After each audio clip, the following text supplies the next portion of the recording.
le 17 août. L'octave de Saint-Laurent, diacre et martyr. Étienne veillait, à Noël, près de la crèche où l'enfant Dieu venait ravir nos cœurs. Laurent escorte aujourd'hui la reine dont l'éclat fait pâlir la beauté des cieux. De part et d'autre, il fallait un diacre au triomphe de l'amour se révélant, à Bethléem, dans la faiblesse du nouveau-né, au ciel dans la gloire dont le Fils se complaît à combler la mer. Dans les pérégrinations du désert de ce monde, les diacres en effet gardent l'épouse, l'Église de Dieu, signifiée par l'ancien tabernacle où l'arche de l'alliance figurait Marie. Fils bien-aimés, leur dit le pontife au jour de la consécration qui les élève au-dessus de leurs frères, considérez par quel grand privilège, héritant de la tribu lévitique son office et son nom, vous entourez le tabernacle du témoignage, qui est l'Église toujours en défense contre un ennemi sans fin. Comme vos pères faisaient pour le tabernacle, vous devez l'apporter cette Église. Parez-la de sainteté, fortifiez-la de la divine parole, soutenez-la de la perfection de vos exemples. Et puisque Lévi signifie mis à part, soyez séparés des terrestres concupiscences. Brillez de l'éclat d'une pureté sans nulle tache, comme il convient à l'aimable tribu du Seigneur.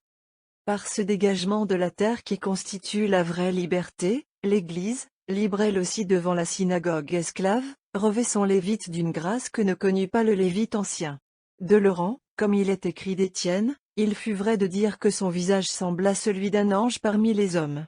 Tant la sagesse, qui résidait en eux, illuminait leur front de sa divine lumière, tant l'Esprit Saint, qui parlait par leur bouche, mettait d'attrait sur leurs lèvres. C'est dans le sang d'autrui que le lévite du Sinaï, brandissant le glaive, consacre à Jéhovah ses mains redoutées. Toujours prêt à donner le sien, le diacre manifeste sa force par une fidélité d'amour et non plus de servitude, alimentant d'oubli de soi et de droiture son énergie, les pieds sur terre où il combat, les yeux au ciel où il aspire, le cœur à l'Église qui s'est à lui confiée. De quel dévouement il l'entoure, elle et ses trésors. Depuis la perle sans prix du corps de l'époux, jusqu'à ces joyaux de la mère qui sont ses fils souffrants et pauvres, depuis les richesses toutes spirituelles relevant du baptême et de la parole de Dieu, jusqu'aux biens matériels dont la possession atteste le droit de cité de l'épouse ici-bas. Leçon opportune à rappeler dans nos temps, Dieu a voulu que la plus grande des martyrs de la ville reine dût sa couronne au refus de livrer les deniers de l'Église. Et certes pourtant l'exigence du fisc est-elle égale dans la circonstance, autant du moins qu'un édit de César peut légaliser la justice. Laurent ne crut point que cette fausse légalité lui permit de se rendre à la demande de l'agent du pouvoir. Il n'eut de réponse que le dédain pour ce profane qui ne savait pas que, la terre étant au Seigneur, l'épouse du Seigneur ne relève que de lui dans l'administration de ses biens. Croit-on qu'il eût agi différemment, si l'État, joignant comme il s'est vu depuis l'hypocrisie à l'arbitraire, eût prétendu couvrir sa spoliation d'artifices de langage que ne connaît pas la franchise du voleur de grands chemins? Où sont maintenant l'État d'alors et son César? Ce n'est pas d'aujourd'hui que les persécuteurs finissent dans la honte. Il attendit peu pour le savoir, l'impérial meurtrier du grand diacre, ce Valérien devenu moins de 2 ans après le marchepied de Sapor, en attendant que sa peau teinte en rouge allât se balancer aux voûtes d'un temple persan. Laurent cependant recueille plus d'hommages que n'en connurent jamais César et roi. Quel triomphateur de la Rome antique atteignit à sa gloire. Rome même est devenue sa conquête. 24 sanctuaires dédiés au Christ sous son nom dans la ville éternelle éclipsent tous les palais des Augustes. Et par l'univers entier, que d'autres églises insignes, que de monastères sonores de son puissant patronage. À la suite de l'ancien monde, le nouveau nous présente sous l'appellation glorieuse de Saint-Laurent ses villes et ses provinces, et jusqu'à ses îles, ses baies, ses fleuves, ses caps et ses montagnes. Mais entre tous les royaumes chrétiens se distingue comme il était juste, dans les honneurs rendus à l'illustre archidiacre, l'Espagne sa patrie, elle célèbre le 1er mai. La fête de ses saints parents, Orencius et Patience, qui lui donnèrent naissance au territoire d'Huesca. Elle lui a consacré le plus noble monument de son plus grand siècle, Saint-Laurent de l'Escurial, à la fois église, monastère et palais, rappelant dans les lignes de son plan gigantesque le gril du martyr.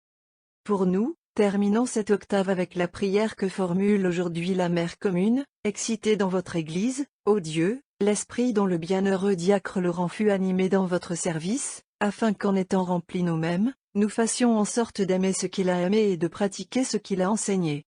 Nous venons de citer la collecte de l'octave du Saint Martyr. Comme l'introïte et les autres oraisons de ce même jour, elle est empruntée à l'ancienne messe de nuit du 10 août. C'est une occasion de rappeler que des prodiges surnaturels ont manifesté en divers temps cette nuit glorieuse comme ayant mérité au valeureux diacre un privilège spécial, pour délivrer les âmes souffrantes des feux du purgatoire par la vertu de ses propres flammes. La piété romaine prit la coutume de prier pour les morts dans la basilique élevée par le premier empereur chrétien sur le tombeau de l'athlète, qui, du gril embrasé, avait salué son arrivée libératrice. Saint Laurent in Agro Verano voit les fidèles de la ville éternelle dormir leur dernier sommeil à l'ombre de ses murs, et c'est dans son enceinte que Pie IX a voulu de même attendre la résurrection. Notre cœur nous donnera cette belle séquence, après laquelle une oraison du sacramentaire léonien conclura ces pages. Séquence. Laurent, martyr et courageux soldat du vrai et grand David. Le tribunal d'un empereur. Les mains sanglantes des bourreaux n'obtiennent de toi que le mépris. Tu suis le prince rempli d'attraits, à la main puissante, qui seul a pu mettre en déroute l'armée du cruel tyran, qui par son saint amour rend ses soldats prodigues de leur sang. Pour mériter de le voir, ils font bon marché de la vie présente. Ainsi méprises-tu les faisceaux du juge, et te moques-tu de ses menaces. Le bourreau use en vain ses ongles de fer, le rôtisseur son gril. L'impie préfet de Rome est dans la douleur. Il est vaincu par ce poisson rôti qui nourrit le Christ.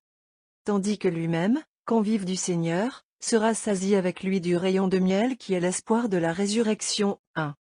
Ô Laurent, le plus invincible des soldats de notre David roi éternel, implore de lui grâce toujours pour ses petits serviteurs. Toi son martyr et son soldat courageux. Amen. Allusion à la scène mystérieuse du soir de Pâques, où le Seigneur ressuscité mangea devant ses disciples d'un morceau de poisson rôti et d'un rayon de miel qu'ils lui présentèrent, et leur donna les restes. Luc 24, 41-43. Oraison. Nous vous en prions, Seigneur, augmentez en votre peuple la foi qu'il a conçue en la fête du saint martyr Laurent, afin que rien ne puisse par terreur ou souffrance nous détourner de confesser votre nom, mais que l'exemple d'un si grand courage nous stimule bien plutôt. Par